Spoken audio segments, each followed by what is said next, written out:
squishy marmot on my oven till I crossfire.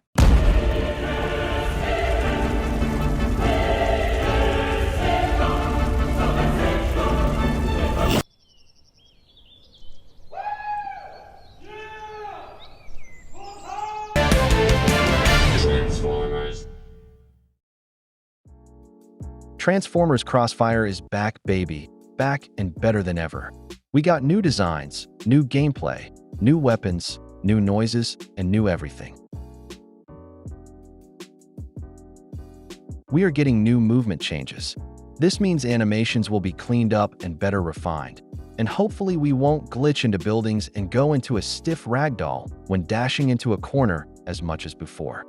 Along with these more quality of life changes, balancing will also occur.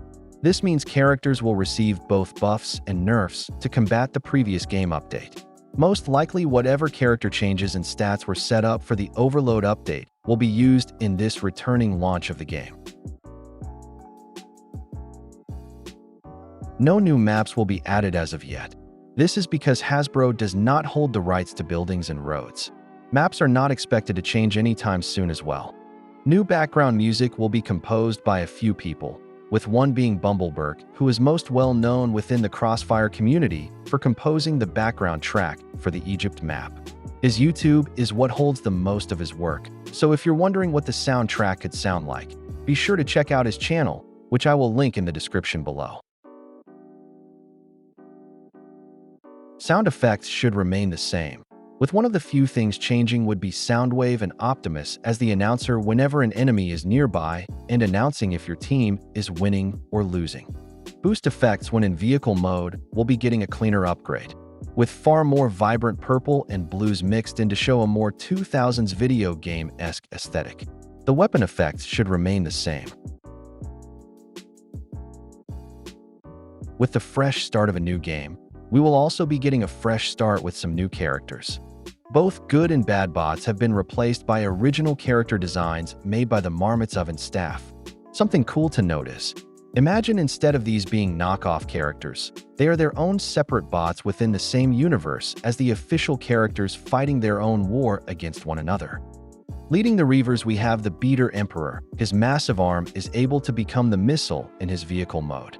Maybe he'll have a stronger melee than the other characters. Next up is Strato, Lord of the Skies. Strato takes various design liberties from a few different source materials such as Gundam 00, Build Divers Re-Rise, and Ace Combat. His vehicle mode is the F-23 fighter jet, which is just sick and makes me happy to see it being used in video games once again. Next is Rough Cut. He is certainly a guy of all time with his swag on point. Here we have the starter bot for the Reavers team, Hardline. Hardline is the team's older scout and will transform into a sporty mid-2000s looking Mustang. Finally is Skirmish, the guy that makes things go boom. His design is an odd but unique looking mix of both Onslaught and Brawl. Fun fact, his head design had two options, with the eyes being replaced by a visor in the final design. Now for the other team, the Valorians. Head of this space police team is Team Commander, Centurion Major. Transforming into a fire truck, this guy really shows how good OC designs in a video game can look. Next is the Team Scout class, Point Runner. Point Runner honestly looks like a pumpkin that grew limbs and attachable missile launchers. Next is Bastion, the heavy hitter of the team. Bastion transforms into every high school sophomore's dream truck when they first get their driver's permit. And finally, we have Rev. Rev is everything Jazz wishes he could have been before the Great Shutdown. Oh yeah, and Skyflare is here too.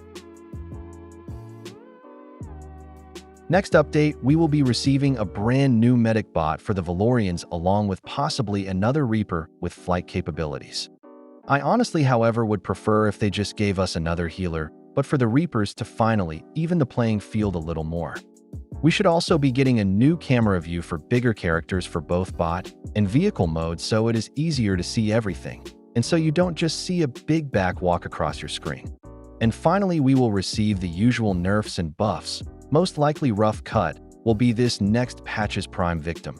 Just like how Bone Crusher was the punching bag for nerfs during the old Crossfire days, Rough Cut will assume position. That's it for today's video. You don't have to subscribe, but it would be pretty cool if you did.